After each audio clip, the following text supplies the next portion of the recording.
My name is Shoshana Tanner. I am the executive director and founder of Topaz Assistance Dogs, a 501c3 nonprofit organization whose mission is to train service dogs for children and individuals with various disabilities. And I'm Ben, a recipient of one of those service dogs. So, us the story of how you started Topaz.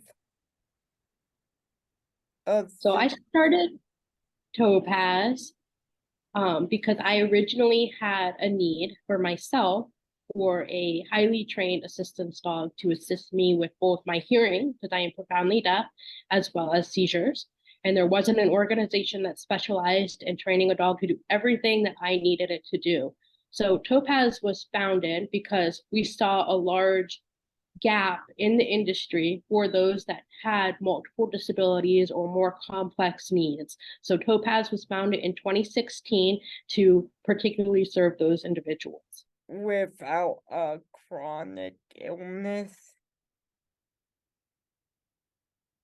So because I've had epilepsy pretty much since even before I started training service dogs 15 years ago, I don't quite know what it would be like training without a chronic disability. But I can imagine it definitely has its own set of challenges that make it a little bit more complex, but also equally as rewarding. So, for example, I was recently training a diabetic alert dog, and he was actually able to pick up that I was having seizures. So, because I have my own conditions, the dogs are able to help show me their own strengths. Also, with being profoundly deaf, it has given me the ability to read and understand the dogs a little bit different than my peers because I'm looking at the body language and able to um, communicate with them in that way because I'm not relying on my ears to relay that information. And oh, I remember when you actually came to placement process, like for Do you care for dog a kisses? Do you like dog dog. kisses? Yeah. You do? Oh, she loves you. She like that too. It's my dad. Easy. What is the Sorry about so so what is placement like for the dog, and what is training like for the dog? So many of our dogs that are bred here on campus start training at 3 days old with early neurological stimulation. And we do that from 3 days to about 16 days. And then we do a program called Puppy Culture, which is like a puppy kindergarten program for them. Eh, After 8 weeks, they go to volunteer puppy raisers and they stay there for about 8 to 9 months. And those volunteers work closely with our trainers to follow our protocol and work on socialization and basic obedience. When the dog is about 12 to 16 months old, they return back to our headquarters in Naples, Florida, where they go through all of their health screenings and we evaluate them for which job is most suitable for the dog's individual interests. And we align them with a client. Once they're officially matched with the client, they go through a customized training program for that client and their individual needs and lifestyles. Then the client goes through about 2 weeks of hands-on training to learn how to work with their new partner.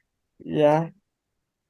And those 2 weeks were the most funnest weeks of my life, Oh, I love to at hear that. least for me. Now, what do you want to tell people that believe, oh, this service dog is not the not real versus a task trained service dog? So I think we always have to be cautious, because service dogs are not robots. But I think it's pretty easy to tell when a service dog is real versus if it's a fake service dog because of the dog's behavior.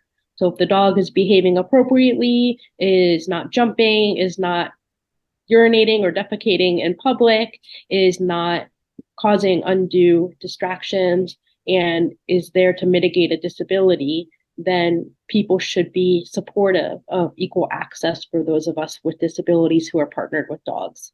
Yeah. And can you elaborate on the ADA and what ADA has for the dogs? Can you just repeat the question?